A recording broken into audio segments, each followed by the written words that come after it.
ನಿನ್ನೆ ಮಧ್ಯಾಹ್ನ 2 ಗಂಟೆಗೆ ಜಗದೀಶ್ನ ಫೋನ್ ಮಾಡಿದ್ನು. ಅಂಗಡಿ ಹಾಕಿದ್ನಿ. ಡ್ರೋನ್ ಬಂದದ್ದು ಬರೋ ಅಂತ ಓಡಿ ಬಂದೆ. ನೋಡಿದ್ರೆ ಡ್ರೋನ್ ಬಂದಿತ್ತು. ಕರ್ಕಂದ ತೋಟಕ್ಕೆ ಹೋಗ್ತೀನಿ ಬ್ಯಾವನ್ನು ತೋಟಕ್ಕೆ ಹೋದರೆ ಡ್ರೋನ್ ಅಷ್ಟೊತ್ತಿಗೆ ಇಳಿದಿತ್ತು. ಇಳಿದು ಎಲ್ಲ ಹಾಕಿ ಮುದ್ದಕ್ಲು ಸ್ಟಾರ್ಟ್ ಮಾಡಿದ್ರು. 200 ಲೀಟ್ರ್ ಮದ್ದನ್ನ 30 ಲೀಟ್ರಿಗೆ ಬೆರೆಸಿ ಅದನ್ನು 6 ಬಾಟ್ಲ್ ಮಾಡ್ಕೊಂಡು 2 ಬಾಟ್ಲ್ ಒಂದು ಸಲ ಹಾಕಿಂದ್ರು. ಆಮೇಲೆ ಹೋಯ್ತು ತೋಟಕ್ಕೆ ಬರೋ ಅಂತ ಎದ್ದು ಬರೇ ಗಾಳಿ ಓಡ್ಬಿಟ್ರು ಹುಡುಗರೆಲ್ಲ. ಆಮ್ಯಾಕೆ ಅಲ್ಲಿಗೆ ಹೋಗಿದ ತಕ್ಷಣ ಹುಡುಗರೆಲ್ಲ ಬಂದ್ಬಿಟ್ಟಿದ್ರು ನೋಡ್ಬೋದು. ಟಾರ್ಪಲೆಲ್ಲ ಆಚೆ ಓಡ್ಬಿಡ್ತು. ಹುಡುಗರು ಅಷ್ಟೇ ಸೈಡ್ಗೊಳ್ಳೋದ್ರ. ಆಮ್ಯಾಗೆ ಸ್ವಲ್ಪ ಹೊತ್ತಿಗೆ ಬಿಟ್ರು ಮುದ್ದು. ಈ ಕಡೆಯಿಂದ ಆ ಕಡೆ, ಆ ಕಡೆಯಿಂದ ಈ ಕಡೆ ಓಡಿಸಿದ್ರು ಸ್ವಲ್ಪ ಮೇಲೆ. ಸುರ್ಗ್ಯಾನ ಕಾಮೆಂಟ್ ಮಾಡಿದ್ನು, ಈ ಸಾಕು ಹೊಡೆದ್ರೆ ಅದ್ರ ಮೇಲೆ ಹೊಡೆದ್ರೆ ಹುಡುಗರು ಸಾಯಲ್ಲ, ಇನ್ನು ಡ್ರೋನಾಗ ಸಾಯ್ತವ ಅಂತ.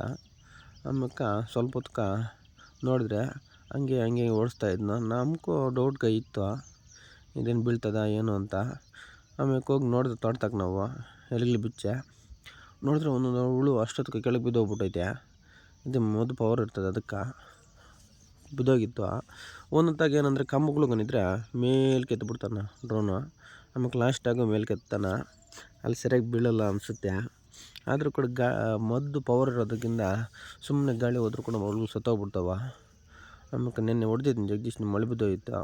ಅದಕ್ಕೆ ಇವತ್ತು ಎಲ್ಲಿ ಹೊಡೆದೆ ಅಂತ ಡ್ರೋನ್ ಕರ್ಕೊಂಬಂದ್ಬಿಟ್ಟು ಒಂದು ಸೋಮವಾರ ಬೋಲಾಗಿದ್ದರೆ ಅವರು ಮತ್ತು ಇನ್ಫಾರ್ಮೇಷನ್ ಕೇಳಿದ್ರು. ಅವ್ರನ್ನ ಹೇಳಿದ್ರು. ಅವರು ಹುಡುಗರಿಗೆ ಕಮೆಂಟ್ ಮಾಡ್ತಾಯಿದ್ರು.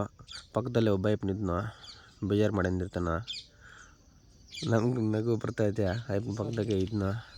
ಮತ್ತು ಇನ್ಫಾರ್ಮೇಷನ್ ಕೇಳಿದರೆ ಅವ್ರನ್ನ ಎಲ್ಲಿರೋದ ಹೇಳಿದ್ರು, 5 ಎಕರೆ ಮೇಲೆ ಇರಬೇಕು, 10 ಎಕರೆ ಗಂಟ ದೂರ ಇದ್ದರೆ ಅಂತ. ಎಲ್ಲಿರ್ತೀರಿ ನೀವು? ಅಲ್ಲಿಂದ ಬಂದಿರೋದಾ? ಅಲ್ಲಿಂದ ಬಂದಿದ್ದೀವಿ. ಯಾರಿಗಾದ್ರೂ ಬೇಕಾದರೆ ಬರ್ತೀವಿ, ಕಾಂಟ್ಯಾಕ್ಟ್ ಮಾಡಬೇಕಾ? ನಂಬರ್ ಕೊಡ್ತೀನಿ. ನಂಬರ್ ಸ್ವಲ್ಪ ಆಗ ಹೇಳ್ಬಿಡೋಣ. 99 ಹಾಂ 166 ಹಾಂ 183 27. ಓಕೆ. ಪ್ರತಾಪ್. ಎಷ್ಟು ಎಕರೆಗೆ ಎಷ್ಟು ತೊಗೊತೀರಾ? 500. ಹ್ಞೂ. ಎಲ್ಲಿದ್ದರೂ ಬರ್ತೀರಾ? ಹ್ಞೂ. ಸ್ವಲ್ಪ ದೂರ ಇದ್ದರೆ ಏನು ಚಾರ್ಜ್ ಮಾಡ್ತೀರಾ? ಎಷ್ಟಿರಬೇಕು? ಎಷ್ಟು ಎಕರೆ ಇರಬೇಕು? ದೂರ ಇದ್ದರೆ ಒಂದು 10 ಎಕರೆನಾ? ಅವ್ರಿಗೆ ದೂರ ಇದ್ದರೆ ಒಂದು 10 ಎಕರೆ ಇರಬೇಕು. ಅಂದರೆ ತೋಟಗಳ ಕಂಬಗಳು ಮರಗಳು ಏನು ಅಡ್ಡ ಇರಬೇಕು.